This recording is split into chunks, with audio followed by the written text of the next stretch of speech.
ஆழ்வார், மற்றொருத்தி ஆண்டாள். இப்போ முதல்ல சொன்ன 10 ஆழ்வார்களுக்கும் இப்போ கடைசியில சொன்ன 2 ஆழ்வார்களுக்கும் என்ன வித்தியாசம்? எல்லாருமே ஆழ்வார்கள் தான்.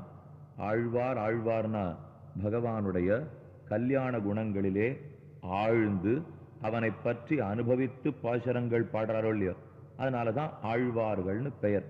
இதுல முதல் 10 ஆழ்வார்களும் ஒரு பிரிவு, இரண்டாவது சொல்லப்பட்ட 2 பேர் வேற ஒரு பிரிவு.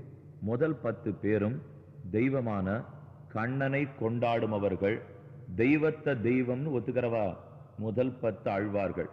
ஆனா மதுரகவி ஆழ்வாரும் ஆண்டாளும் தெய்வத்தை மட்டும் சொல்லாமல், தெய்வத்தை விட நம் குருவான ஆச்சாரியன் அவனே தெய்வம், நமக்கு எவன் கல்வி கண்ணை திறந்து விட்டானோ, எவன் ஞானத்தை கொடுத்தானோ, எவன் பரமாத்மா இப்படிப்பட்டவன் என்ன அறிவித்தானோ